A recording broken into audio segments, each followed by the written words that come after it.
안녕하세요. 또분양입니다.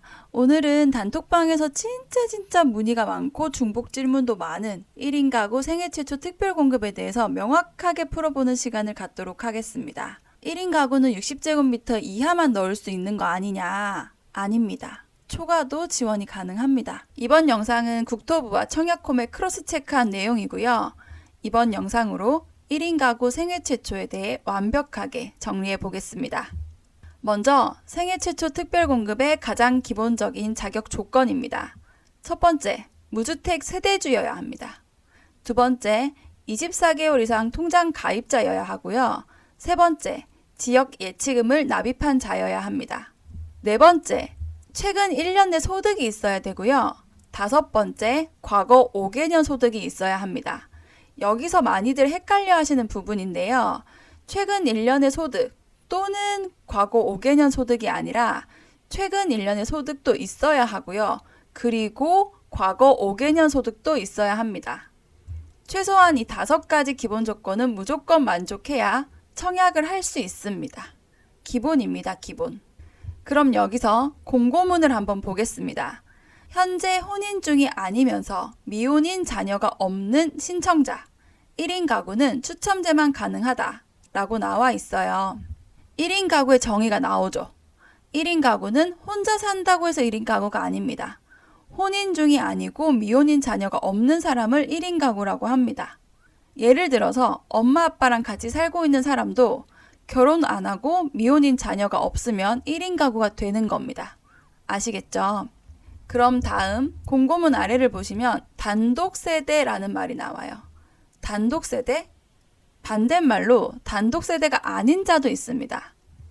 1인 가구는 단독세대와 단독세대가 아닌 자로 나뉘어집니다. 단독세대는 전용 60제곱미터 이하만 신청이 가능하고요. 반대로 얘기하면 단독세대가 아닌 자는 60제곱미터 초과도 신청이 가능합니다.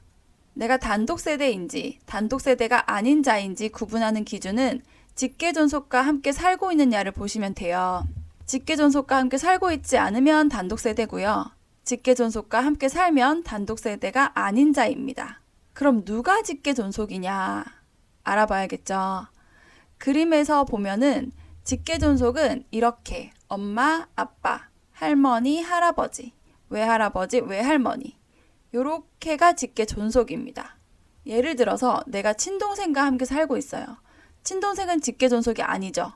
그럼 나는 단독세대가 되는 거고요. 엄마 아빠랑 같이 산다. 직계존속과 함께 살고 있으면 단독세대 아닌 자로 분류되기 때문에 60제곱미터 이상 청약이 가능합니다. 기억하기 쉽게 설명을 해보면 부모님이나 조부모님을 부양하고 있는 1인 가구에게는 조금 더 큰 평형대를 지원할 수 있게끔 배려를 해줬다라고 보시면 됩니다. 많이 헷갈려 하시는 부분을 Q&A 총 4가지로 정리해 보았습니다. 첫 번째, 청약자 본인 내가 만 60세 이상 집이 있는 부모님이랑 같이 살고 있어요. 나는 무주택이고요. 60제곱미터 초과를 넣을 수 있냐? 넣을 수 있습니다. 아시겠지만 만 60세 이상 부모님은 집을 가지고 계시더라도 무주택으로 보거든요. 엄마 아빠 직계존속이죠. 그렇기 때문에 단독세대가 아닌 자로 분류되어서 60제곱미터 초과에 넣을 수 있습니다. 두 번째, 부모님은 같은 주소지에 살고 있진 않지만 집이 있으시거든요. 그리고 나는 외할머니랑 같이 삽니다. 그럴 경우에 60제곱미터 초과 넣을 수 있냐? 넣을 수 있습니다. 같은 주소의 직계존속만 보거든요.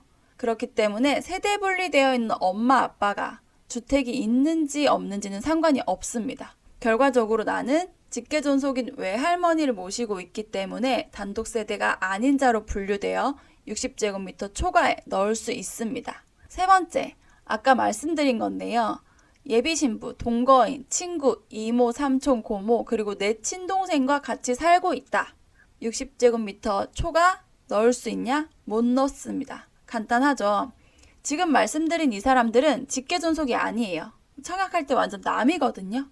그렇기 때문에 나는 단독세대로 분류돼서 60제곱미터 이하만 청약이 가능합니다. 네 번째, 이런 문구를 한 번은 보신 적 있을 거예요. 직계존속의 경우 1년 이상 함께 거주한 경우에만 단독세대가 아닌 자로 분류되냐? 아닙니다. 기간 상관없어요. 예를 들어서 내가 엄마 아빠랑 같이 산 지 3개월밖에 안 됐어요. 그래도 단독 세대가 아닌 자로 분류됩니다. 그래서 60제곱미터 초과 넣을 수 있습니다. 다만 가구 원수랑 소득 산정에서 제외돼요. 그러니까 지금 보시는 소득표에서만 제외가 되는 거지 부양가족으로는 인정받습니다. 그렇기 때문에 60제곱미터 초과 넣을 수 있습니다. 여기까지 이해하셨을까요? 정리를 한번 해보겠습니다. 제 기준으로 저는 미혼이고 자녀가 없습니다. 그런데 60제곱미터 초과를 넣고 싶으면 입주자 모집 공고 전까지만 엄마, 아빠, 할머니, 할아버지 등 직계존속을 모시고 오면 됩니다. 그럼 여기서 엄마만 데리고 와야겠다 이렇게 생각하시는 분들이 계실 거예요. 근데 부부는 원칙상 세대 분리가 안 됩니다. 엄마만, 아빠는 놔두고 엄마만 모시고 오는 경우에는 잘못하면 불법 전입으로 볼 수가 있어요. 부부도 세대 분리가 가능하잖아요. 이렇게 말씀하시는 분들이 계실 텐데요. 원칙은 안 됩니다. 예외적으로 사별, 이혼, 취업, 이사 등으로 어쩔 수 없는 상황일 때만 세대 분리가 가능한 거거든요. 그렇기 때문에 제일 좋은 거는 홀로 계시는 할머니, 할아버지를 부양 목적으로 모시고 오는 게 가장 깔끔합니다. 오늘은 1인 가구 미혼 60제곱미터 초과의 청약을 넣을 수 있는 방법을 알아봤습니다. 저희는 오픈 채팅방을 운영하고 있습니다. 모집 공고 나오기 전에 미리 준비하고 있고요. 청약 조건, 무순위 줍줍 안내도 합니다. 그리고 청약 전에 눈치 싸움, 평면도, 인기 타입 투표도 간간히 진행하고 있습니다. 추가적인 정보나 다양한 의견을 원하시는 분들은 아래 링크 통해서 입장해 주시면 됩니다. 저는 그럼 다음 영상에서 다시 인사드리겠습니다. 감사합니다.